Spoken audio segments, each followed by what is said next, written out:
اور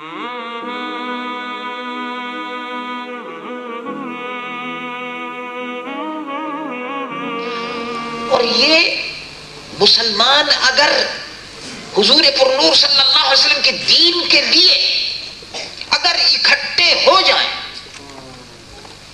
مضبوط سیسا پلائی ہوئی دیوار اگر متحد منظم ہو کر کھڑے ہو جائیں، تو اللہ رب العالمین کی رحمتیں اترتی ہیں، فرشتے مدد کے لیے اترتے ہیں، فرشتے اترتے ہیں۔ چنانچہ بدر میں یہ ہوا، بدر کے میدان میں جب مسلمان میدان جنگ میں لڑنے کے لیے آئے تو میدان یعنی تدبیر آپ کو کرنی پڑے گی۔ اب یہ نہیں ہے کہ مسجد میں بیٹھ کے آپ اور میں دعا کریں، اے اللہ ہم سب کی حفاظت فرما، اے اللہ مسلمانوں کی حفاظت فرما، اے اللہ مسلمانوں کو یہ دے دے، مسلمانوں کو دے دے، نہیں، اس کے لیے تدبیر کرنی پڑے گی۔ یعنی اگر مقابلہ آپ کو کرنا ہوگا دنیا کی قوموں سے تو علم آپ کو حاصل کرنا ہوگا، علم حاصل کرنا ہوگا۔ اب دیکھو ہالینڈ کی تمام یونیورسٹیوں میں آپ چلے جائیے، لیڈن سب سے بڑی یونیورسٹی، یعنی سب سے بڑی اس اعتبار سے ہے کہ ساری دنیا میں مشہور ہے، لیڈن یونیورسٹی، لیڈن مشہور ہے۔ Head of the department physics اور کیمسٹری کا ہیڈ آف دی ڈپارٹمنٹ یہودی۔ ایمسٹرڈم کی یونیورسٹی میں 2-3 ہیڈ آف دی ڈپارٹمنٹ یہودی۔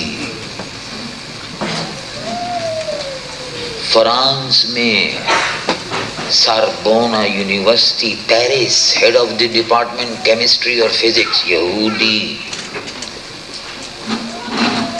اور آپ کو حیرت ہوگی یہ سن کر کہ کینیڈا میں جو کینیڈا کا کیپٹل ہے مونٹریال میں میک گل یونیورسٹی ہے، اس یونیورسٹی کا نام ہے میک گل یونیورسٹی۔ میک گل یونیورسٹی میں قرآن اور حدیث پڑھانے کا ایک ڈپارٹمنٹ ہے، ڈپارٹمنٹ آف اسلامک اسٹڈیز۔ اس کا ڈپارٹمنٹ آف اسلامک اسٹڈیز کا ہیڈ جو ہے وہ یہودی قرآن پڑھاتا ہے۔ بھائی دیکھیے آپ، یہودی حدیث پڑھاتا ہے، یہودی۔ اب وہ یہودی سے پڑھ کر، اس یہودی سے قرآن اور حدیث پڑھ کر اور پی ایچ ڈی کر کے ڈاکٹریٹ لے کر جب وہ مسلمان لڑکا واپس آتا ہے تو کہتا ہے میں تو معراج کو نہیں مانتا، معراج کو نہیں مانتا، خواب میں دیکھا تھا حضور نے۔ آپ نے دیکھا یہودی بیٹھا ہوا ہے وہاں تو مسلمان لڑکوں کو بتاتا ہے کہ نہیں معراج میں کیا ہے، کیسے جا سکتے ہیں، جا ہی نہیں سکتے، اوپر نیچے سے اوپر کوئی چیز جا ہی نہیں سکتی، سب ایسے ہی، ٹھیک ہے خواب دیکھا تھا رسول اللہ۔ اب مسلمان بچے کے دماغ میں بھی یہ بات بیٹھ گئی، میکگل یونیورسٹی یہودی۔ ماسکو کی یونیورسٹی سن 1900 میں ماسکو روس کے دورے پر گیا تھا۔ جب میں روس کے دورے پہ گیا تو ماسکو کی یونیورسٹی بڑی خوبصورت یونیورسٹی، انہوں نے ہم کو بلایا، پرشین ڈپارٹمنٹ آف پرشین، فارسی زبان کا بالکل الگ ڈپارٹمنٹ، عربی زبان کا ڈپارٹمنٹ، سب ہے، یونیورسٹی ہے۔ تو پرشین ڈپارٹمنٹ، انہوں نے ہم کو دعوت دی، وہ پرشین اور عربک ڈپارٹمنٹ والے، میں تھا حضرت مجاہد ملت مولانا حضرت علامہ عبدالحامد صاحب بدایونی رحمۃ اللہ علیہ، اس زمانے میں صدر تھے جمعیت علماء پاکستان کے، اور دوسرے حضرات تھے، 10-11 آدمی تھے ہم لوگ۔ باقاعدہ ڈیلیگیشن حکومت پاکستان کی طرف سے گیا تھا، تو 5 ہفتے تک ہم نے دورہ کیا۔ ہاں تو ماسکو یونیورسٹی میں انہوں نے دعوت دی اور کہا کہ آپ تقریر کیجیے گا، عربی میں فارسی میں ڈپارٹمنٹ تھا۔ مولانا روم رحمۃ اللہ علیہ کی مثنوی شریف پر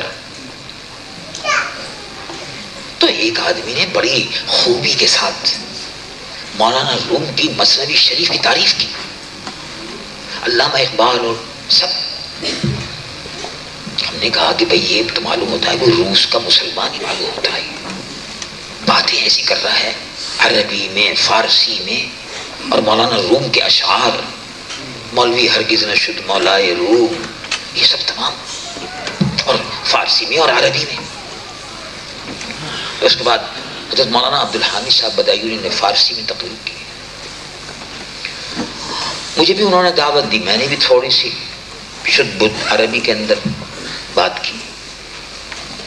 اور ایک اور پروفیسر صاحب تھے، انہوں نے، پروفیسر راغب احسن صاحب، انہوں نے انگریزی میں تقریر فرمائی تھوڑی سی.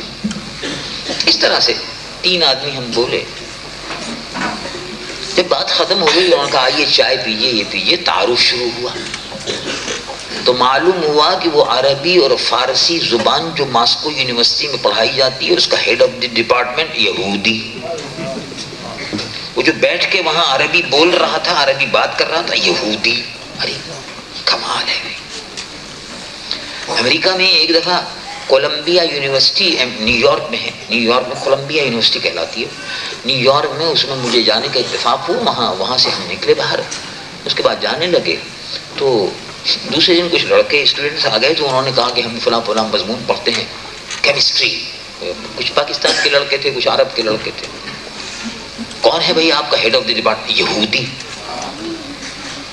تو یہودی علم میں سب سے آگے، یہودی علم میں سب سے آگے، پیسے میں سب سے آگے. سارے بینک ان کے پاس، انشورنس ان کے پاس، بڑی بڑی کمپنیاں ان کے پاس، کپڑے کا بزنس ان کے پاس، ڈائمنڈ کا بزنس ان کے پاس، سونے کا بزنس ان کے پاس، ہر بزنس ان کے ہاتھ میں، علم بھی ان کے ہاتھ میں، دولت بھی ان کے ہاتھ میں.